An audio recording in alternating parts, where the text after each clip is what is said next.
the ceremony in the Andes is so special, uh, so unforgettable. It's a magical experience. So you are in in this area because it's considered as a power place. This is a power place. This is an energetic temple. The Mm-hmm. sanctuary of Machu Picchu is a place where many people look for because they think the vortex and the equilibrium, the balance is here. You can clean your mind, you can clean your soul, you can touch the power rocks, you can climb and make a meditation, or just only a retreat, yoga. Oh, why not? This is a Mhm. safe, quiet place. Yeah. Same like Cusco. In Cusco, we have many temples to do meditation. With my help, why not? I can help to heal your friend and with a good shaman, of course, with a very professional Andean shaman, we can do a ceremony. Why not? Yes, let her know when she can mail me and I can organize for her a ceremony. Mhm. Maybe a spiritual trip, visiting temples and healing in each temple, Mhm. and cleaning her soul, and I think trying to expose the karma. Mhm. You know, When do yes. you tell people that they shouldn't do it?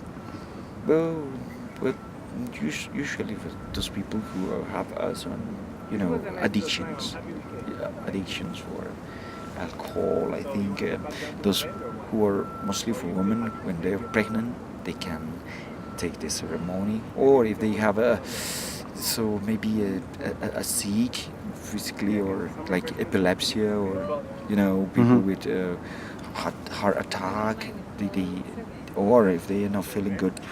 Yes, so psychologically it can help, but avoiding some ceremonies like drinking some stuff. We can do it as physically ceremonies, praying and helping.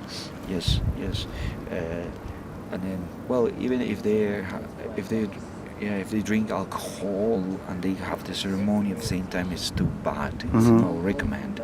I mean, it's a process. So we do permanently the ceremonies here with the shaman. We can do it together. So we so glad to see a lot of people who are now very happy, who are now very nice, in peace, in harmony with themselves and with the rest. That's what the intention for the Andean priest. And what Try is to find a happiness for everyone. what is it like?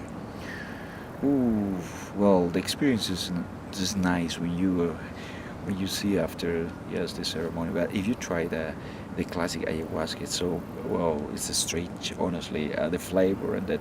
Well, I think it's once in your life if you try the beverage.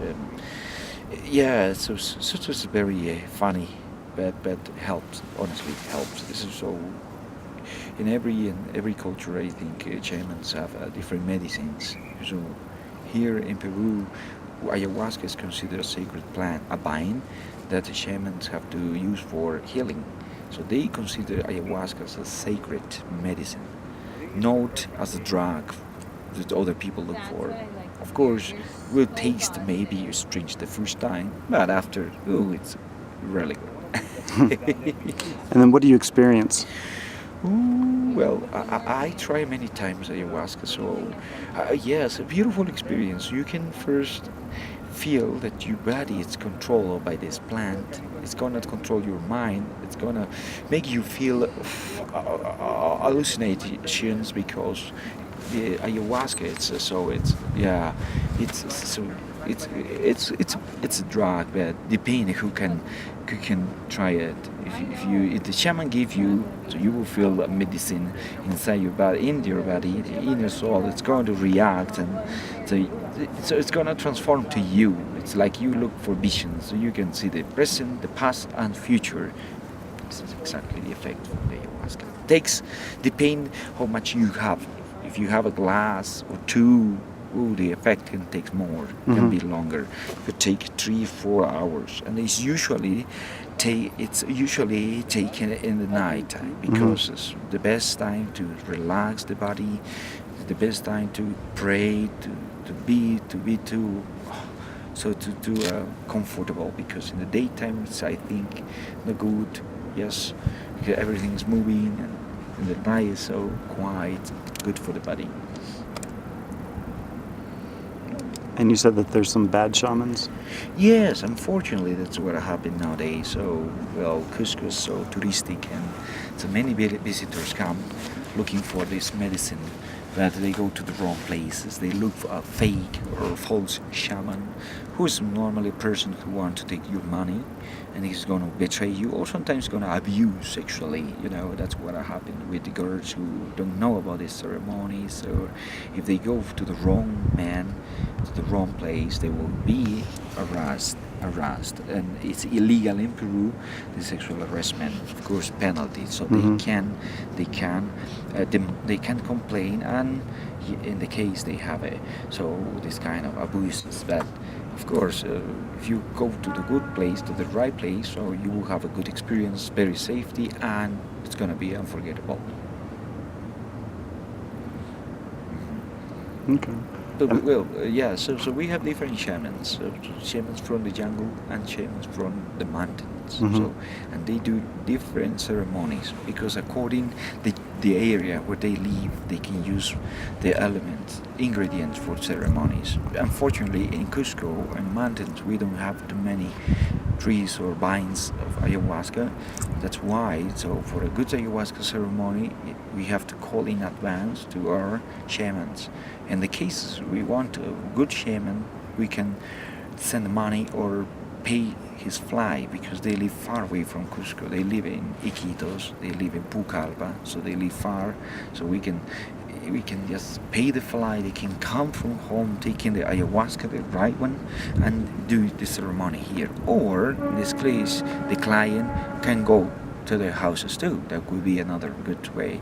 Or just to do ceremony of ayahuasca and this Andean ceremony, which is so special here, because there's a kind of purification, a healing, a cleansing ceremony, where the shaman here use coca leaves, use jungle seeds, use herbs, plants, many songs, and also despacho, which is an offering, a pack of offerings, consider of rice, sugar, coca, some candy, sweets that after the ceremony will be burned by the shaman. It's where you are going to pray and put your intentions in that offering, and then at the end you can burn it and take it home.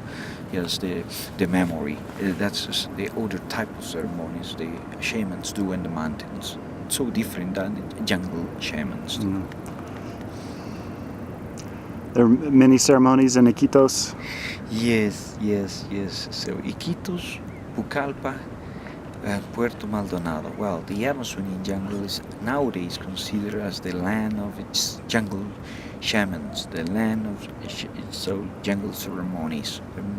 They can be made every day, anytime, because the shamans there, the shamans live there, and some of them work making ceremonies, but with good intentions. So, And how do you find a good shaman versus a bad shaman? yes, you can find very easy. So it's just the personality, different behaviors. So the right shaman is a very honest person, is very humish person, is so friendly, is so not really interested about how much is a ceremony. They can do it voluntary if you like it.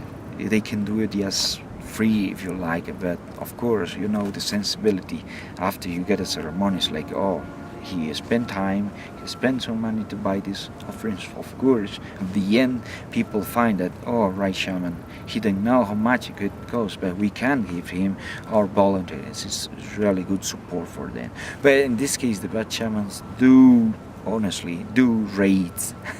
They have also rank of tourists. If they find an American, this is the cost for a gringo from the States, and French and German, because they say, these guys are not really good shoppers, and they can ask for less prices. So they have the ranks, and they ask also in dollars, American dollars, and they don't wear original customers. They use shoes, pants, jeans. I mean, modern clothes, because so the visitors give them as a present, but yes, they don't need to use in front of them. They can use sandals, flea flow, and local flea floats, or shorts that they make at home, or clothes that they make at home. So normally a bad shaman is a person who is going to be interested or time for the money, the price, and it's the life they use. Yes.